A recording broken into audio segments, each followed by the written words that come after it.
Pembubaran dalam perkahwinan merupakan penceraian atau perpisahan di antara seorang suami dan juga pasangannya, iaitu isteri. Ini merupakan sesuatu hal yang tidak dapat dielakkan dalam kehidupan di dunia ini. Pembubaran dalam perkahwinan ini perlu diingat ia merupakan penyelesaian yang terakhir dan merupakan jalan yang diharuskan untuk diambil sekiranya ikatan perkahwinannya dibina gagal memenuhi objektifnya. Selalunya lafaz perceraian sesebuah keluarga dilakukan oleh suami. Dan ramai yang tidak tahu bahawa wanita juga mempunyai hak untuk membubarkan sesuatu ikatan perkahwinan. Perlakuan pembubaran dalam perkahwinan ini dibenarkan di dalam sesebuah keluarga, tetapi ianya merupakan sesuatu yang amat tidak digalakkan di dalam Islam.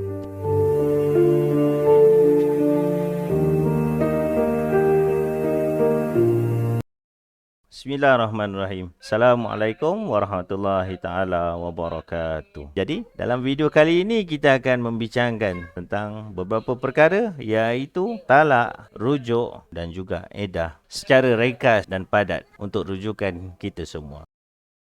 Talak bermaksud merungkaikan ikatan perkahwinan dengan lafaz talak atau lafaz cerai atau lafaz lain yang mengandungi maksud keduanya, iaitu mengandungi maksud talak ataupun cerai. Sebagai contoh, seorang suami menyebut, "Aku talakkan engkau," ataupun menggunakan lafaz selain daripada talak ataupun cerai seperti, "Aku lepaskan engkau mulai hari ini." Talak dapat dikelompokkan kepada beberapa jenis ataupun bahagian. Dalam hukum fiqh, jenis talak ini akan menentukan kesan yang berlaku selepas proses talak. Yang pertama, talak sunni.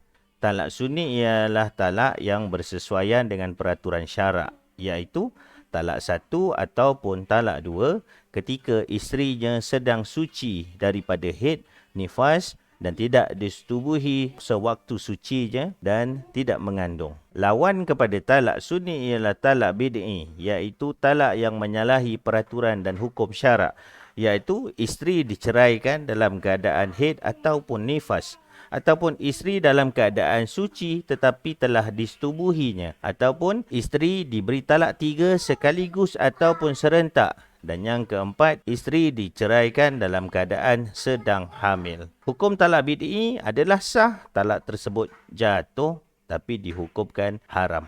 Pembahagian yang berikutnya ialah talak raj'i, iaitu talak yang membolehkan suami untuk merujuk semula isterinya sepanjang tempoh iddah. Dan yang berikutnya ialah talak bain, iaitu talak yang tidak membolehkan suami untuk merujuk kembali isterinya kecuali dengan mahar dan akad nikah yang baru. Terma yang berikutnya ialah rujuk. Rujuk ialah suami mengambil semula isteri yang telah diceraikan kembali ke pangkuannya. Lafaz ataupun ucapan merujuk diucapkan oleh bekas suami dengan syarat-syarat seperti berikut, iaitu yang pertama, menggunakan lafaz rujuk sama ada secara jelas seperti "saya rujuk kepadamu" ataupun sindiran atau kinayah seperti "saya pegang engkau kembali". Syarat yang kedua, tidak bertaklid atau disyaratkan dengan sesuatu seperti kata-kata "aku rujuk engkau jika hari ini hujan".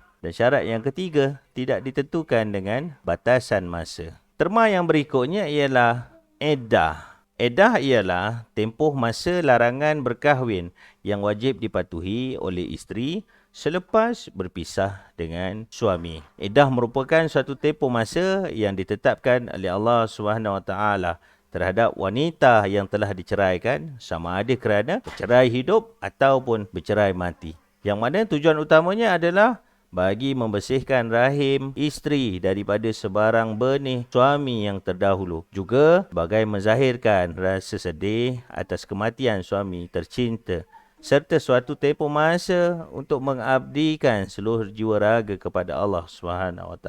Jenis-jenis tempoh iddah adalah seperti berikut, iaitu bahagian yang pertama ialah wanita yang diceraikan hidup, dan bahagian yang kedua ialah yang kematian suami. Bagi jenis dan tempoh iddah adalah seperti berikut, iaitu yang pertama, bagi penceraian hidup. Seandainya suami isteri tersebut telah melakukan hubungan kelamin sepanjang tempoh perkahwinan, maka tempoh iddahnya adalah seperti berikut, iaitu seandainya isteri masih datang haid, tempoh iddahnya ialah 3 kali suci. Seandainya isteri telah putus haid, tempoh iddahnya ialah 3 bulan. Dan seandainya isteri sedang mengandung, tempoh iddahnya ialah sehingga melahirkan anak. Namun, seandainya pasangan suami isteri tersebut belum lagi membuat atau melakukan hubungan kelamin sepanjang tempoh perkahwinan, maka tiada tempoh iddah. Yang kedua ialah penceraian dengan asbab kematian suami. Bagi isteri yang kematian suami, sama ada sepanjang tempoh berkahwinan telah melakukan hubungan kelamin ataupun belum lagi pernah melakukan hubungan kelamin, tempoh iddahnya adalah seperti berikut, iaitu sama ada masih lagi datang haid ataupun telah putus haid, tempoh iddahnya ialah 4 bulan 10 hari. Dan bagi isteri yang sedang mengandung, tempoh iddahnya ialah sehingga melahirkan anak. Demikianlah perbincangan untuk video kali ini, meliputi perkara berkenaan dengan talak, rujuk dan juga iddah. Kita akan sambung perbincangan berkenaan dengan pembubaran perkahwinan dalam video-video yang akan datang. Semoga memberikan manfaat. Assalamualaikum warahmatullahi taala wabarakatuh.